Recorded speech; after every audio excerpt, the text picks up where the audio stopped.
Hello, beautiful people. Welcome to this week's episode of the Montpelier Happy Hour here on WVEW 107.7 LP Brattleboro, your community radio station. This is the show where we talk about how everything in Montpelier shakes out for the rest of us.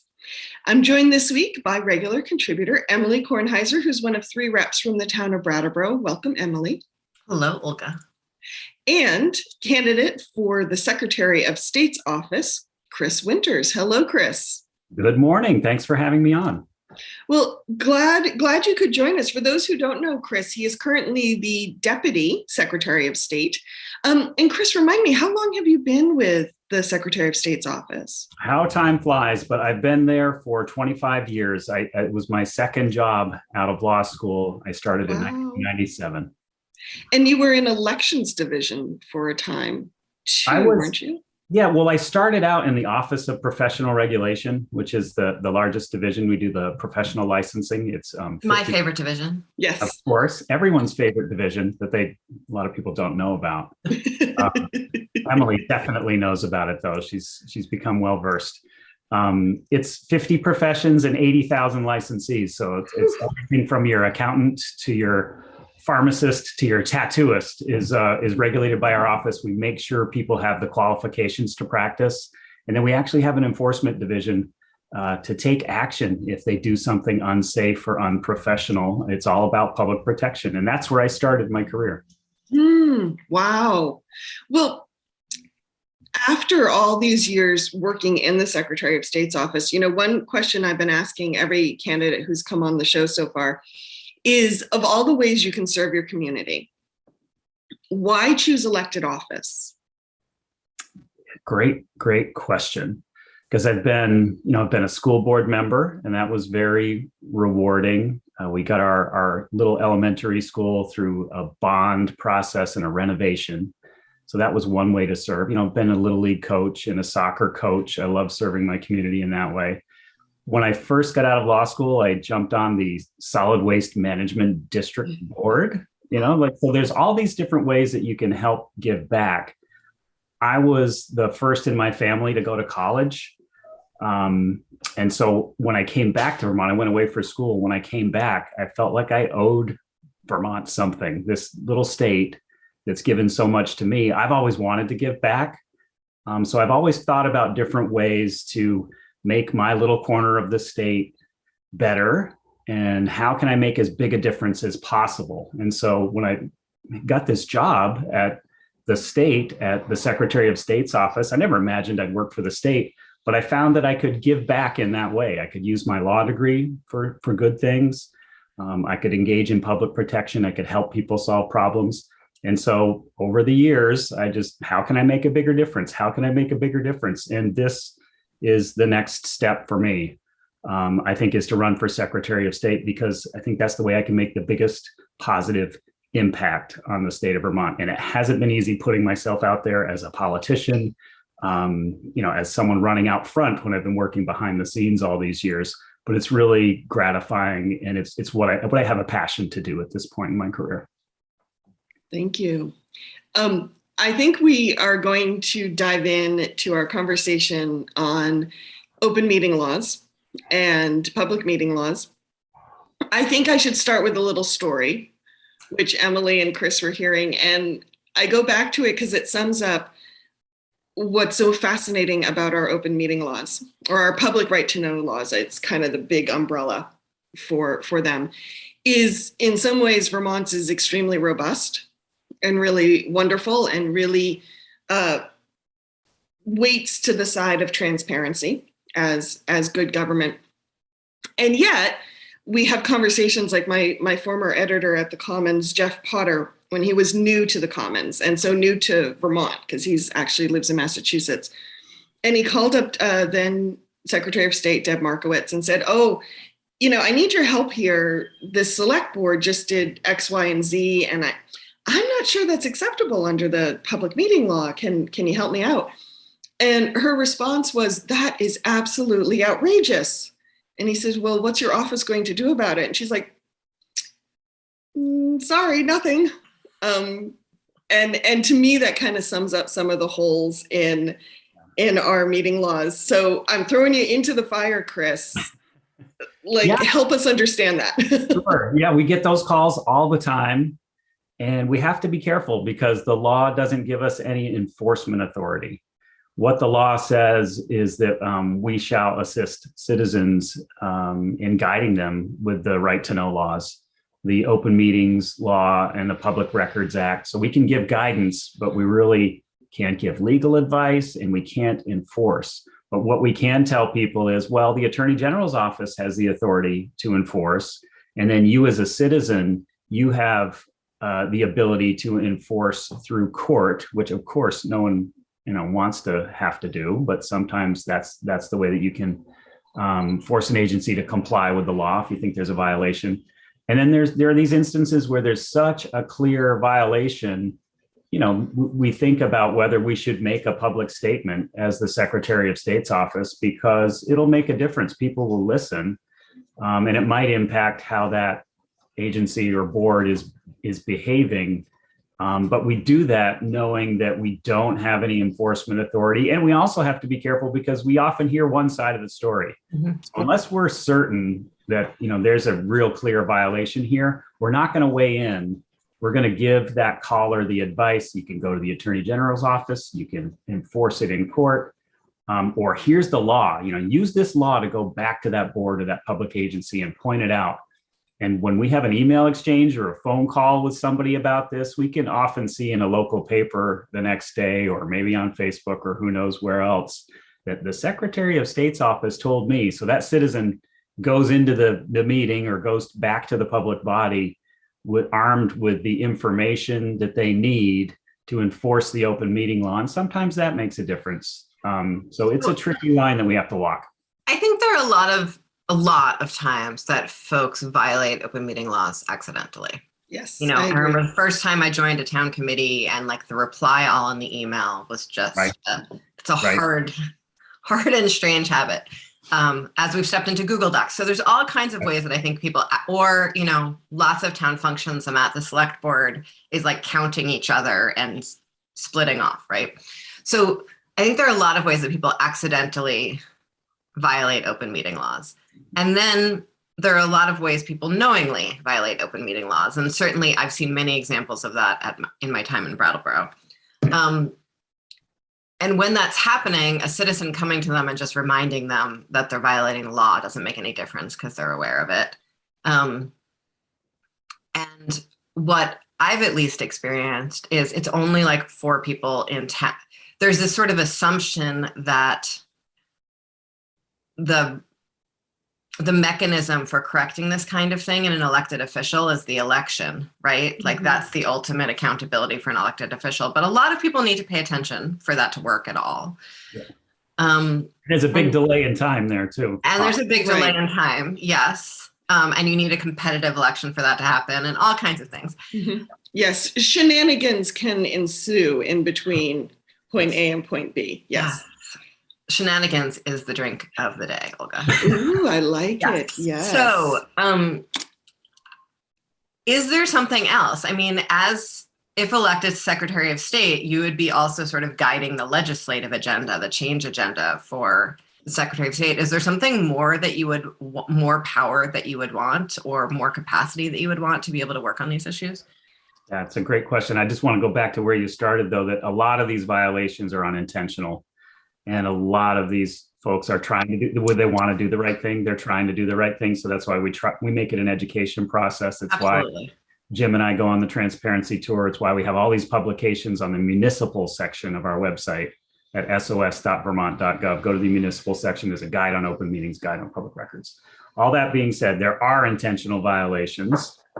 Happens all the time. And when we try to suss those out and figure out, which ones are intentional, which ones are not, it's hard for us to do without enforcement authority or real investigation or anything like that. But the thing that Jim and I have been arguing for a number of years, and I don't think this probably ever made it in front of you, Emily, was in the GovOps committees, was a public records and open meetings ombuds person. So that's instead of having to go to court, this would be a more accessible, bridge to getting things resolved. So an individual, we proposed it either be in our office, in the Secretary of State's office, or with the Ethics Commission was a proposal that we made at one time. A sort of independent one person who can take those complaints, do a little bit of investigation, maybe arbitration, mediation, whatever it takes to try to get them resolved without having to go to court, without having to go to the AG's office, without a lot of expense to the person, making the complaint, to help guide that. So to say, in this situation, it's pretty clear you violated the law. So give them a little bit of authority, some teeth, so that they can actually resolve some of these instances. I think that would go a long ways toward resolving most of them. And then some would still have to go to court, and you could make the decision appealable to court. But it would, it came down to cost in a position. So we were looking for a full-time position to be able to do this. And I think it would be a good investment for the public's right to know. So it's a matter of prioritizing what we want to spend our tax dollars on. I do too. And I think, it's in addition to sort of being able to arbitrate some of these conversations, I think it would be helpful because that person could also sometimes write those letters that wind up more official publicly and have more of a capacity to do the investigation that leads to those letters. But what I've also heard, and maybe, Olga, if this is too early a transition, stop me, that there's this recent trend in using Freedom of Information Act sort of FOIA requests at the town level in order to sort of bury municipal entities. And I think some towns, some offices, some departments in the state government need some advice and some help on that piece of public records as well. And I wonder if you've thought about how those two pieces interact. And then I have all kinds of other public records questions. Well, that's another great question. It does happen. The Public Records Act can be weaponized and used to kind of browbeat public officials or waste their time. There is the ability in the Public Records Act for you to ask to narrow a request. So, sometimes that works, not always if the person has bad intent in trying to request those records. It's really a really tricky, again, tough line to walk, because you don't want to say someone can't make a big records request. Maybe there's a really good reason to make a big public records request. So there are a few states that have explored language that said you can only make so many requests in a month, or, and there are costs involved. So hopefully that deters some people from making huge requests because they have to pay for those copies, unless they're inspecting, in which case, if they're just inspecting the copies, they don't have to pay. So that's a tough one, Emily. We should probably take a look at it, because there are a few cases around Vermont that I know of. They call us, they ask for advice, like, we're getting these huge requests. Do we have to comply? We point out the law to them. We point them to their legal counsel. It's probably the best place for them to go, because they might have to defend whatever they do in court. Yeah. And I think, I want to sort of talk next about that in the context of state government, but at the municipal level, when you're talking about one quarter-time clerk in a whole town, right? And does their attorney even really remember they exist most of the time? Right. And does the town have the capacity to wage a major lawsuit? Exactly. Yeah. Yeah, that's really hard for them to address, the small towns, the under-resourced towns, especially if they're getting hammered with a really big request. We're seeing it a little bit around elections right now, with some of the election denier folks, asking for questions, asking for information about voting systems. And we help the towns comply with those requests. We've gotten hit with them ourselves. So we've had to turn over, huge numbers of documents and emails, chasing something that we know doesn't exist, but we still have an obligation to turn over those records. So this is not directly always helpful dealing with folks with malicious intent, but municipal, if municipal officers are putting together a big public records request, there is nothing stopping them from calling up the local newspaper and saying, just thought you might want to see this public record request. And so if it's something that is happening where someone is being badgered, you can call your local newspaper and throw some sunlight on it.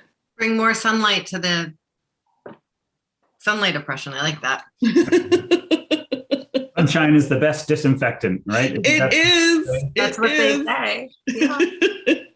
So there's the tiny municipality that can't handle this. Yeah. And then there's the great body of state government that has tiny divisions where generally there isn't sort of a public information officer in those tiny divisions. And so they are sort of swamped. But it seems, at least in my experience, that we're seeing sort of an increasing trend in secrecy in many of our, or holding close documents and information within state government. And the AG's office is sort of required to defend that, or just has chosen to defend that. You all, as sort of an independent office, like what does that look like? That sort of balance of powers, conversation, partisan miasma. Yeah, good description. It's uncomfortable sometimes because we have the AG's office defending these agencies. We have maybe the Department of HR, or I'm just trying to think of some other agencies, the Agency of Education, saying, no, we're not going to give this out. We don't think we need to give this out. And then we have the little Secretary of State's office, little 80-person agency off to the side, independently elected constitutional officer who plays nice in the executive branch, but doesn't have to go the way, it doesn't have to do what the governor says. We try to when we can, but there are times when we can push back. And this is an area where, I've watched Jim do this for years, and I've been, working with him doing this for years now, where we think transparency in government is really, really important because it comes from the Constitution. The public has the right to know what their government is up to. That's how we have good government. That's how we have accountability. That's how we build trust in government. Because if you're doing things behind closed doors, you circle the wagons every time someone asks for a public record. That's not good for the public trust. So we do push back. We do oppose the Attorney General's office. They were defending, I forget what case it was, a public records case. And we said, we're going a separate way. We're going to file a friend of the court brief with the ACLU. And, we're going to be in opposition to the state on this because we believe so strongly that the right to know is that important. So it's a dicey situation. We do see agencies kind of circle the wagons and get defensive, and their first reaction is to stall, delay, hide the documents. When the first reaction should be everything's public, and we need to figure out if there's a really good reason in law to keep it private. What do you think we could do to counter those instincts that seem to be growing by the day? Well, and before you answer that, Chris, I don't know what you've seen, Emily, but just to make it a little more tangible for folks, in my experience as a reporter, I get stuck in what I call the vortex loops, where I'll call an agency and they're like, oh, you have to call our public, our media person. Yeah. I'll call the media person. Oh, I'll get back to you within so many. I don't hear from them. I call them back. Don't return my calls. And so then I call the first person back. Oh no, you have to talk to our media person, and so there's I don't even get to really make the full request, even if I put it in writing, or I'll say what is it in the public records law? An agency has 3 days to respond. So 3 days will go by and they'll say, oh, we need some more time to find your information. 3 days go by, and so pretty soon it's just just this silence and you haven't gotten the information yet. And it's interesting. I experience the same thing as a legislator often. And I know it's a proven working method, I guess. Yes. And there's actually a memo that goes out at the beginning of the session. Remember, don't go for I think people talk about it as the duck walk thing. I'm totally missing the good story part of the story, but there's a memo that goes out that's basically don't cavort with legislators the session has started. Oh, interesting. Yeah. So Chris, how do we fix it? Yeah, I think there's a culture of, being defensive and oh, this could be embarrassing, or, I don't want to give this out. So we need to shift that culture. we try to do that through things like the Transparency Tour and raising awareness around the public's right to know, so the public can put pressure. We talk about it every chance we get. So thank you for this opportunity to talk about it. There is, our office runs the State Archives and Records Administration. The records administration piece of that is the state archivist approving record schedules. So it's how you manage your records. We can help agencies manage their records so that when they get a records request, it's a lot easier for them to comply. If you hang on to all these old records that you don't need to hang on to, that could have been destroyed because they're just routine correspondence, it makes it that much harder for you to find something when someone asks for a record. So that's another service that we provide, is we work with all the different state agencies.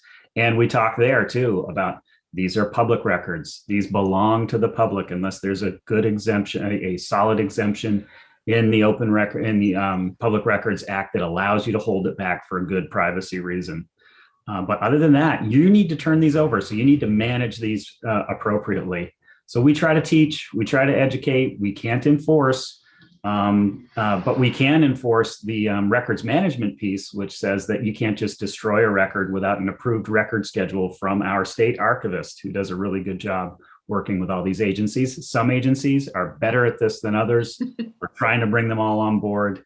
AHS, our biggest state agency, is actually really good at this. They've developed some great records management policies, and that makes them a better agency. It makes them more accountable to the public when they get those requests.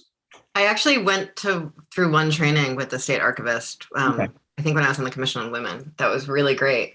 And, in the legislature, different branch of government, still subject to these rules, we have a real resource constraint in that the attorney who assists with records requests is just a regular member of legislative council who is pulled away from their job for every records request and then not available for basically their other GovOps duties, which might even take away from your ability to get legislation passed. And so there's like this scarcity resource constraint problem around it, in addition to anyone's sort of fear around secrecy. We also don't ever receive trainings as legislators officially on this. We sort of, pass information from one to the other, but we've never had an official training on it. And people come to the legislature with such profoundly different professional experience with regards to computers and computer hygiene and communication hygiene.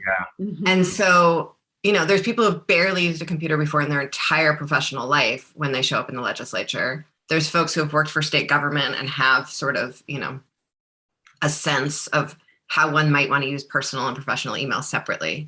There's all kinds of stuff that really we could use a little more support on. Yeah, absolutely. I think we'd like to be a part of that. We haven't always been welcome to do that kind of training with the legislature. But I think that's probably changed. A lot of things have changed since 2020. And you mentioned the technology. That's another exciting area. That's another whole rabbit hole that we could go down. But the state archivist is working with the Agency of Digital Services on automating some of this records management. So with all the digital records we have now, certain things can dump directly into the archives. If they have archival value, preserved forever, right into the digital archives. Makes it easy. The person who created the record and is the custodian of the record doesn't even have to worry about it. It's automated behind the scenes. SharePoint does some of that, and Teams all has some of that we can actually build in. So you don't even have to think about records management. It's something that everybody should be thinking about, but it's never top of mind. When you're doing your day-to-day, you're busy, you have those resource constraints. You're probably not focused on, I got to save that record, or this one can be destroyed. So if we can automate that with technology, we'll all be in a much better place. And with more things being digitized, I think it's going to make it easier to make that accessible to the public when appropriate. And one of the reasons I'm sort of stuck on the capacity resource constraint part of it is because one of my sort of core values about government is that a fully funded government doesn't just do sort of the administrative parts of governing more successfully to better meet people's needs. It also does sort of the more abstract pieces of government more effectively. So a fully funded, full capacity government administration would better be able to provide transparency, communication, to the public so that it is then more accountable to the public. And that's sort of a piece of a fully vibrant government sector that we don't talk about as much as we could, but it's the core piece of the public sector. Yeah, that's really a good point. We've been a couple of agencies like AHS, I think Agency of Transportation, now have these records managers embedded in their agencies. We train them up at Vasara, and then they switch over into the agency, and it makes a real difference. That's that resource that those agencies need to keep on the right track, doing more than just their day-to-day mission, but also that responsible administrative piece. Mm-hmm. Chris Winters, thank you for that feedback. We have to go to break to hear from some of our underwriters here on WVEW 107.7 LP Brattleboro. But before we go, I just want to remind folks out there who might be listening, this is kind of core for me, is that often I think the public meeting and the public document laws are treated as a burden. And they do require management, and as Emily said so beautifully, resources. However, that transparency builds trust. Mm-hmm. And I have seen people change their mind about one town event or another, or one person or another, based on public records requests. And sometimes the shenanigans have been thrown into the light.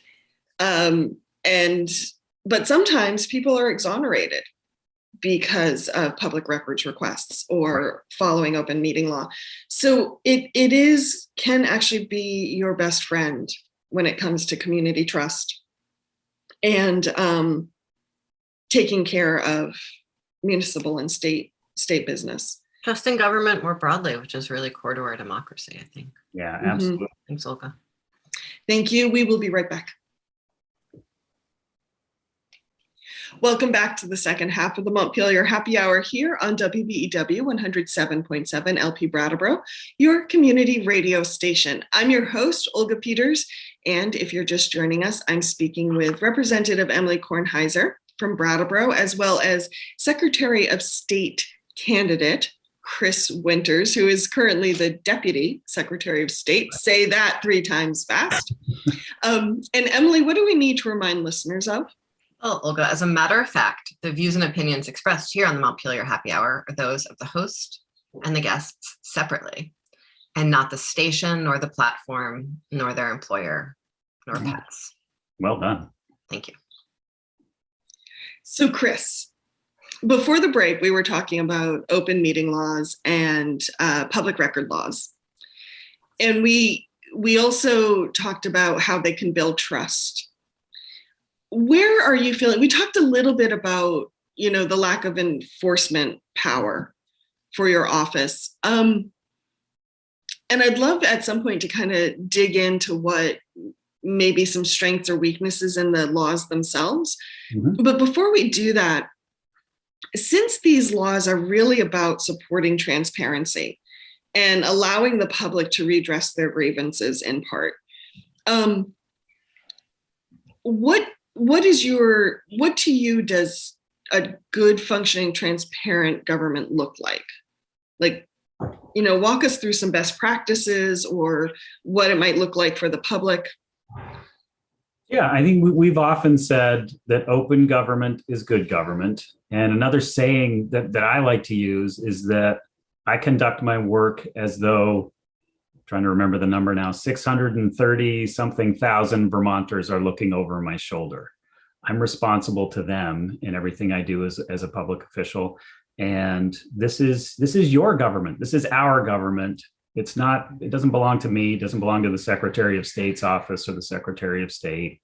We're working for the people. So it's really important that we be transparent in all things that we do. We've talked a lot about the public records piece. There's also the open meetings piece that's incredibly important. All these public bodies that are either elected or appointed out there who are doing the people's business, they also need to do that in the open. And that's that trust that you've been talking about. If you do things behind closed doors, people are going to be suspicious. But if you do it out in the open, like you said, that I guess exonerate's not exactly the right word, but people understand where you're coming from, even if they disagree with you. They can see your reasoning, they can see what information you considered, they can see how your decision was made. And that really engenders trust. When I did that school bond for the elementary school board in my local town here in Berlin, we had a bunch of public meetings. We put things out on Front Porch Forum and Facebook. We needed the community to see our reasoning, our rationale, how we made our decisions. We didn't just say, hey, pass this $3 million bond. We explained it over and over again. We invited the community in. We had public conversations, and that got the buy-in that we needed for a town that doesn't always pass the school budget. But they trusted what we were doing because we were so open about it.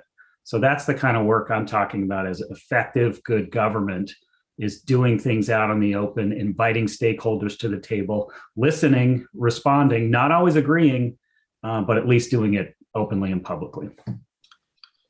There's an interesting dynamic happening in Brattleboro that's made its way into Digger a few times around some decisions the select board made that we're not going to get into here at all. But I think a really interesting piece of it from sort of the 1,000-foot view, a little higher view than Kevin seems to be taking in Digger, is the fact that so much of what this rests on are some HR decisions and HR conversations that do need to stay private. And I think it's really been frustrating for the select board to see all this misinformation flowing through the community and not being able to do anything about it. It's sort of a really challenging thing for a select board that actually, I think generally in this last few iterations, certainly not always by any means, has really prided itself and taken open meeting laws quite seriously. So it's just sort of an interesting piece of the whole mix. That is interesting. And that's one of the reasons we don't always wade into those things, because we've heard about, some of those things you're talking about. We understand that we might not have the full picture. So that is frustrating. I've experienced that myself, where if it's an HR decision, you can't talk about it. Mm-hmm. And there are good reasons for not talking about HR issues in public.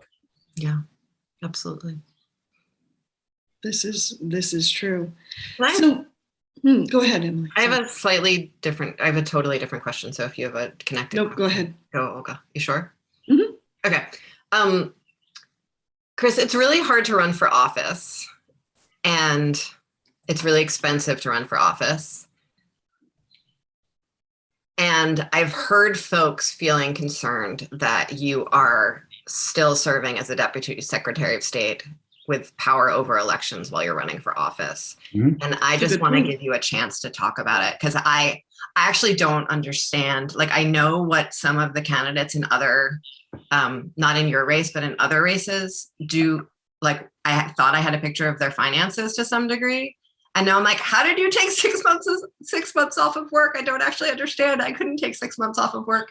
So I have a lot of sympathy for it, but I also, Yeah, no, thanks for the question. I appreciate the opportunity to talk about it. I'm taking mostly 2 days off a week.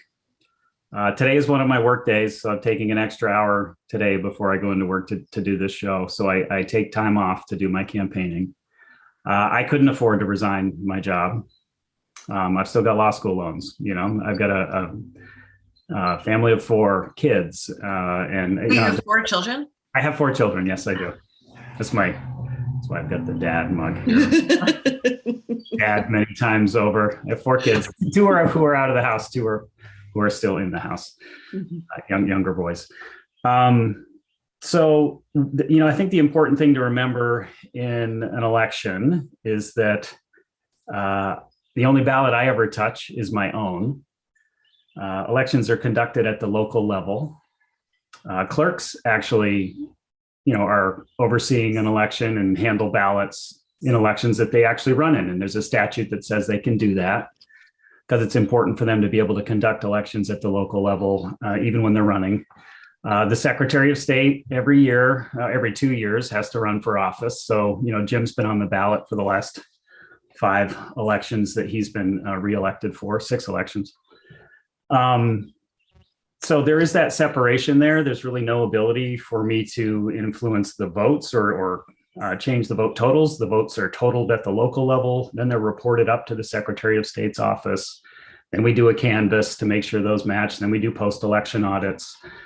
There are issues that could come in front of me, like maybe there was a complaint against my opponent or something like that, where we've already had this conversation internally in the office where I would totally recuse from that, would have nothing to do with it. We build a firewall within the office to keep me away from those kinds of issues. But there really hasn't been anything that's come up so far that would cause me to recuse myself. I know some of the other candidates, I think treasurer and AG, resigned their positions. That was their choice for whatever reason to do that. But I don't think there's nothing that would require me to. There's no conflict of interest here. I don't have the ability to influence the election totals in any way. And like I said, I still have work to do. I have an office that really, needs all hands on deck. Elections is just one of the 4 divisions that I oversee. I'm also the records officer for the agency. I oversee HR and IT, and so I wouldn't want to leave my team in the middle of a busy election season. And so far, I've been able to do both using my vacation time. Mm-hmm. And did you a lot of vacation time you have saved up, Chris? You should take more vacations. Well, in 2020, we didn't take a vacation. We were 24/7. It's an exempt position that I'm in. So I'm at, I work all hours of the day and night and weekend, and I'm expected to do that. And I have no problem doing that. So I do have a lot of time built up. But I still, even when I'm on a campaign day, I'm available by phone. I'm answering emails. I'm checking in with people all throughout the day. So bringing it back to the laws themselves, I put in my plug with your last candidate that I think there needs to be an independent body overseeing some of the laws. I know the legislature does very good work with good intentions. Unfortunately, I think there's about that one. I mean, you don't have to be that. Oh, come on. I'm trying to be nice here. I know, but it's not necessary. You can just say what you want to say. I have a huge problem with the fact that one of the bodies that is governed by the open meeting laws and the public records law gets to determine what is exempt and what isn't, and gets to oversee these laws. I think that is a massive, massive problem. Why do we not have an independent third body doing that? So an independent third body that would pass, or even if just the Secretary of State's office, but not the legislature itself, that is governed by. You've got the governing the law. Yeah. There are a number of times when people wonder, okay, they're passing laws, but they're exempting themselves. There's the Ethics Commission, but there are also constitutional issues there that I've heard Leg Counsel, explain, like separation of powers, and they're the legislative body, and the Constitution says they pass the laws. The judiciary, I suppose, could come in and say otherwise if maybe there was something unconstitutional or illegal about, how they're going about exempting themselves, or maybe choosing not to comply. I don't know, Olga, that's a tough one. It shouldn't be, though. Yeah, I think that the open meeting laws and the Public Records Act should fully apply to the legislature. I think the Ethics Commission and the ethics standards should fully apply to the legislature. But there are constitutional reasons why they say, no, we control our own destinies in those realms, and we'll say what the law is. And they're elected, that's another, it'll be 2 years before you can kick them out, but, or maybe less, depending on when it happens. It is an issue that I've never had a single constituent speak to me about. I don't know anyone but reporters who care. I know. And, it's not even something that we've talked about all that much until we were preparing for these interviews. So I think it's certainly something. I think there are even advocacy groups that would be interested in sort of joining in that conversation. It seems like the kind of thing VPIRG would be a little bit hot for. Or the ACLU. Yeah. And so it's certainly, the debacle of the ongoing ethics commission conversations is far enough out of my purview that I have not weighed in very much, but it's it's silly. It's silly that we don't have stronger ethics rules. It's actually really troubling. And this whole, we all know each other and Vermont's nice, so it's okay, is just like more usual Vermonty nonsense. Yeah. So it goes back to trust again, I think, as well. Yeah. And, I think that perception is really problematic because it is such a small state. And I think that it's so easy for us to comply with this stuff. And we do for the most part, and yet don't want those laws in place. And so there's the appearance that we are not complying, even though we mostly are. And so I think that confuses the issue even more for people. Mm-hmm. Yeah, I think that's right. So maybe we could pair it with health insurance and get it passed. Oh, yeah. There you Health go. insurance for legislators. Okay. A little carrot and stick there. Except I'm like, yeah, everyone else is on Medicare, so they don't really need health insurance. Anyway, back to the topic at hand. So I said my piece. I kicked my soapbox around. Chris, what do you feel are some of the strengths of our right to know laws, and where do you think they need to be improved? Yeah, so I think it's great that we have some pretty good laws. There's a lot of gray area in there that we get questions about, but it's good that we are tasked with helping people with that. And we have a full-time general counsel in our office. Her name is Jenny Prosser. And maybe many of your listeners have people who are interested in Public Records Act and open meeting law, probably given her a call or an email at some point. And she spends most of her day answering those questions, which is great, like equipping people with their right to know. I think the open meeting law that we have is really quite good. And what I really loved seeing, a silver lining of the pandemic, was this increased accessibility through Zoom meetings, through online ability to attend these meetings, attend when it's convenient to you. You don't have to go down to a stuffy meeting room and sit there for a couple of hours just to say your 5-minute piece when they take public comment, or to listen to the piece of the meeting that you're really interested in. You can have it on while you're making dinner or whatever, and chime in when it's when your time is up. And so I really like the increased participation and accessibility. A lot of people couldn't maybe make it to an open meeting, to one of their public meetings. And now we're seeing all kinds of people participating online. The legislature is seeing the same thing with their broadcast meetings and the ability for witnesses to attend. So I think one of the changes we ought to be considering in 2023 is making that mandatory. I think a lot of towns and public bodies have already decided to do that. They like the increased participation, but there are some maybe with not so good intent who don't like a lot of participation. So they're saying, we're not going to do that option. We're only going to hold meetings in person, with the intent of discouraging public participation and public attendance. So I'd love to see that mandated for towns. Again, small towns, there might be a little bit of a cost to that, but most towns have figured it out by now through the pandemic, how to get it done, how to make it possible. It's pretty easy with the technology with Zoom. So that's one of the things I'd really love to see increase, that and the public records. And wait, let's pause on the recording. Okay, let's pause on that. Okay. I want to talk about the ombudsman though, as a second thing that we could do.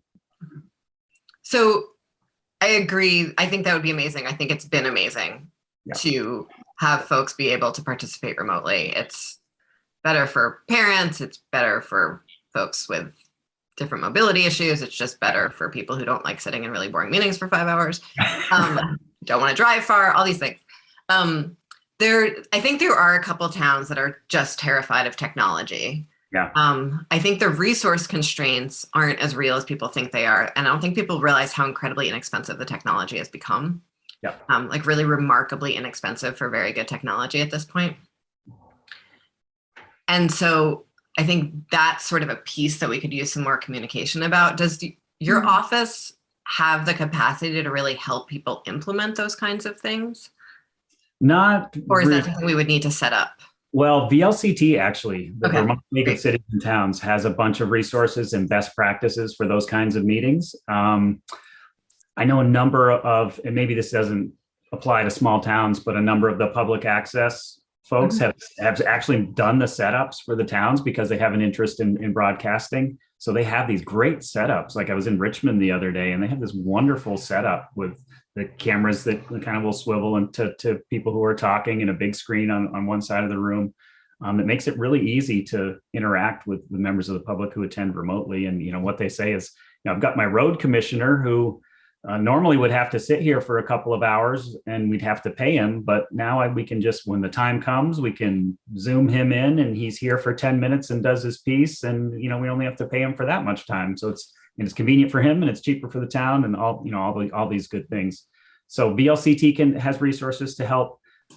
Probably some of these smaller towns, I know it is inexpensive, but they could use maybe some financial help in getting these set up. And I think, again, that's another place where it would be a good investment in public participation, in public body accountability to have those setups in every single town.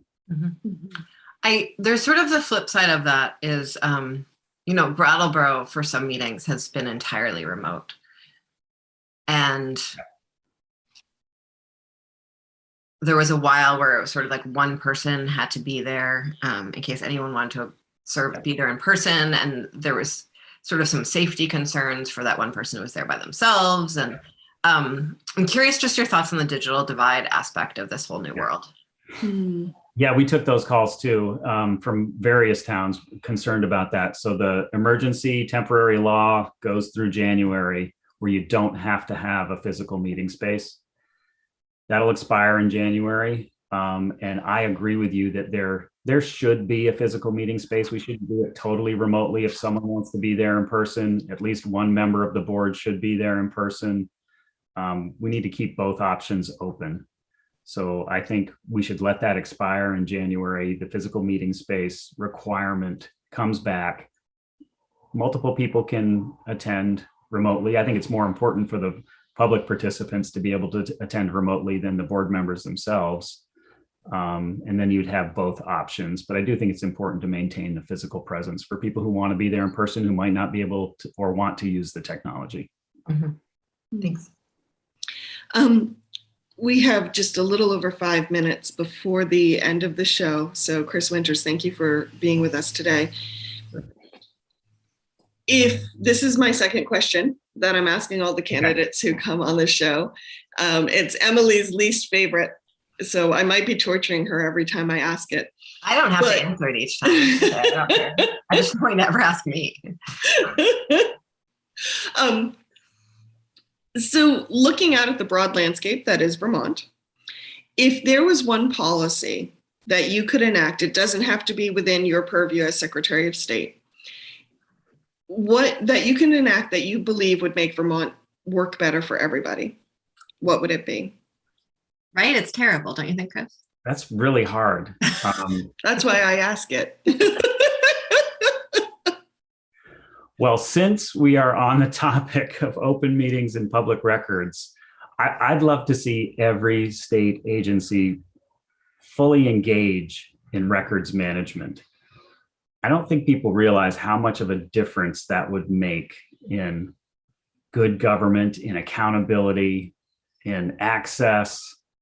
If they all fully engaged, we could build a digital archives that could make all of this information so easily accessible to the public. I think it would rebuild public trust. It would make agencies so much more accountable. It could cut out waste. I think it would be a game changer if every state agency fully engaged in real records management. Is that a boring answer? I don't know. No, but it sounds to me like on a policy level, there would need to be some resources and some training there. Yeah, and I think overall, once you invest, you could invest the resources up front, but you would save resources in the long run if agencies truly engaged in good records management. You'd save so much time, money, space, and people power in the long run. Chris, thank you so much. Sure. Emily, anything you want to add to that before we head on out? No, I've been sort of struck by how powerful that can be. So yesterday I got an email from someone who I think does not live in Vermont, who went on was staying in Stowe, and the hotel they stayed at was didn't accept cash, and they were upset about that for some reason. And they realized they somehow searched the state, the legislative database, and saw that I sponsored a bill that would require that all establishments accept cash. Which I remember the chair of the Commerce Committee, all love to Representative Marcotte, was like, this is not a problem. This is not a real problem. You are not solving a problem, Emily. And I'm like, I am. The future will eventually come to this state. I promise. It's not here yet. I know we still don't even accept credit cards, but I promise you the future will come, and I want us to be prepared for it.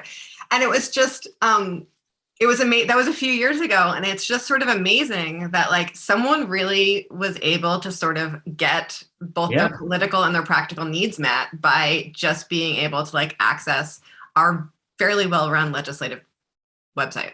Yeah, the website is great. And that information was power. So let's get that power to the people. That's great.